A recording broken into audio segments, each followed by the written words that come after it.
This machine cost more than a Bugatti Veyron, a Pagani Huayra, and 2 Ferrari LaFerraris combined.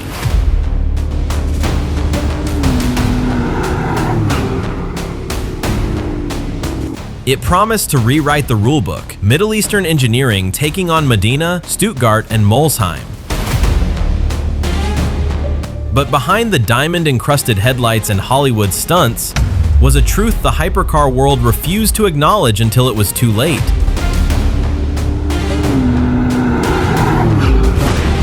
This is the W Motors Lykan Hypersport.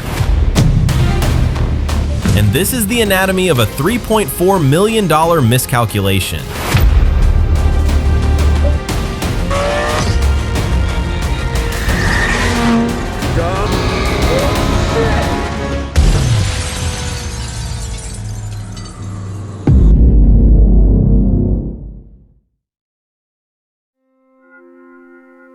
When Ralph Debus unveiled the Lykan Hypersport, he didn't just introduce a car. He declared war on a century of automotive hierarchy. No Italian bloodline, no German precision heritage, no British racing pedigree, just raw Middle Eastern ambition wrapped in carbon fiber. Powered by a roof-tuned flat six screaming 770 horsepower, promising a 395 kilometers per hour top speed. The price? $3.4 million. Not because it was the fastest, not because it won Le Mans, but because they said it was worth it. And here's the thing, people believed them, because in 2013, the hypercar world was hungry for the next disruptor, the next Pagani, the next Koenigsegg. W Motors understood something crucial. In the hypercar game, perception creates reality, until reality demands receipts. Let's talk about those headlights. 420 diamonds, 15 carats, titanium LED blades. Buyers could choose rubies, sapphires, yellow diamonds, gold-stitched interiors, holographic displays. Production limited to 7 units. 7 to ensure ultimate exclusivity.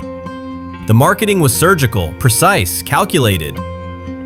But here's what they didn't lead with. No Nürburgring time, no independent dyno verification, no race program, no motorsport DNA. The entire engineering backbone, the engine, transmission, suspension components, sourced from RUF's CTR3 program and Porsche's parts bin, assembled in Italy and Germany, not developed in-house. This wasn't innovation, this was aggregation. And in the hypercar world, that's not necessarily a death sentence.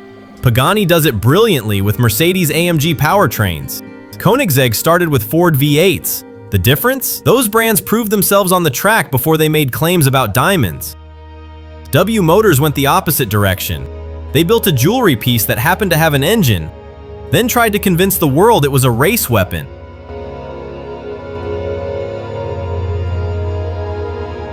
By 2014, the automotive media began doing what automotive media does best, asking uncomfortable questions.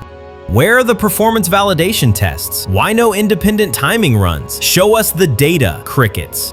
What they did show, a starring role in Furious 7, 10 stunt cars built specifically for the film. Cheaper materials, simplified chassis, purpose-built for destruction.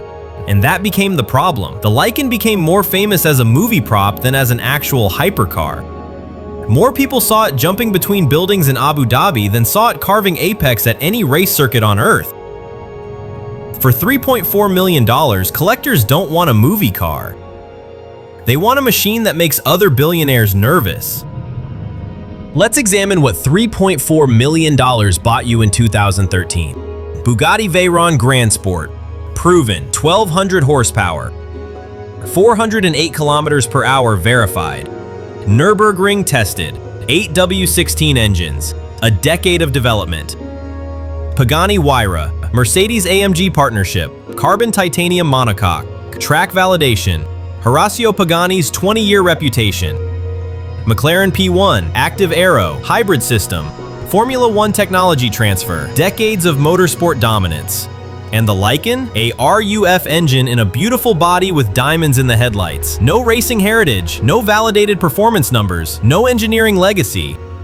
The hypercar market forgives eccentricity, it forgives complexity, it even forgives some unreliability. What it doesn't forgive is unsubstantiated claims. When Koenigsegg said the Agera RS hit 447 kilometers per hour, they did it on a closed Nevada highway with GPS verification, data logging, and independent witnesses. When Bugatti claimed the Chiron Supersport 300 Plus broke 490 kilometers per hour, they brought Michelin, professional drivers, and the global automotive press.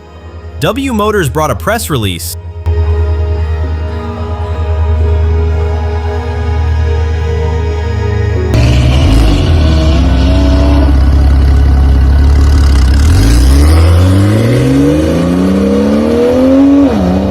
According to W Motors, all 7 Lykan Hypersports were sold. 1 went to the Abu Dhabi police, 6 allegedly to private collectors.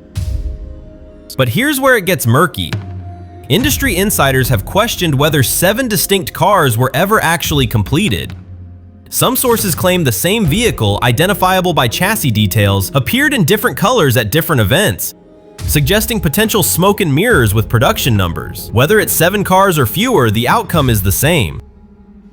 The Lykan Hypersport effectively killed W Motors' flagship ambitions. Yes, they followed it with the Fenir Supersport, a more focused, less ostentatious machine at $1.9 million, with fewer diamonds and more serious engineering claims. But the damage was done. The market had made its judgment. In the hypercar world, your first impression is your only impression. And if that impression is built on hype over horsepower, the judgment is swift and permanent.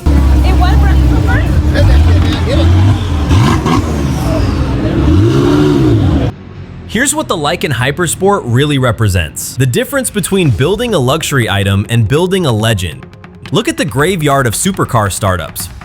Vector W8, wild promises, minimal delivery, 22 cars built. Cizeta V16T, incredible engineering, zero business acumen, bankrupt.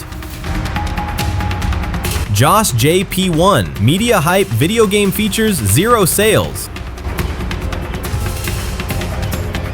Devon GTX, beautiful execution, dependence on Dodge Viper platform, collapsed when Viper died. Every one of them had the same fatal flaw. They tried to buy respect instead of earning it through performance.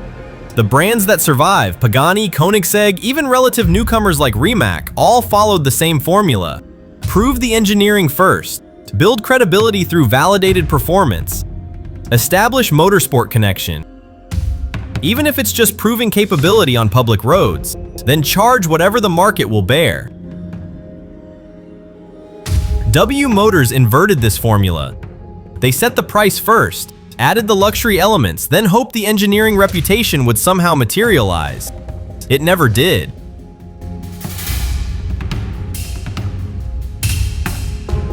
The Lykan Hypersport wasn't a failure of vision, it was a failure of priorities. In a world where Koenigsegg was hand-building transmissions, where Pagani was pioneering carbon titanium, where McLaren was channeling F1 telemetry into road cars, W Motors was embedding diamonds into headlights, and the market spoke with its silence. The ultra-wealthy who can afford $3.4 million cars aren't impressed by luxury, they're drowning in it. What they want, what they demand, is exclusivity through performance. Bragging rights backed by lap times, speed records, engineering innovations that make competitors nervous. The Lykan offered none of that, it offered jewelry. And in the hypercar world, jewelry is what you add after you've built something that terrifies your rivals on the track. Because here's the unbreakable law. You can't buy a legacy. You can't purchase pedigree. You can't marketing campaign your way into automotive immortality. You have to build it, 1/10 of a second at a time, one engineering breakthrough at a time, one impossible lap record at a time. The Lykan Hypersport tried to skip all of that, and the hypercar world has a long memory for those who try to cheat the process. This was Supercar Secrets, where we dissect the machines that promised everything and the brutal truths that brought them back to earth. The next episode goes even deeper into the dark side of automotive ambition. Because in the world of hypercars, you're either legendary or you're a lesson.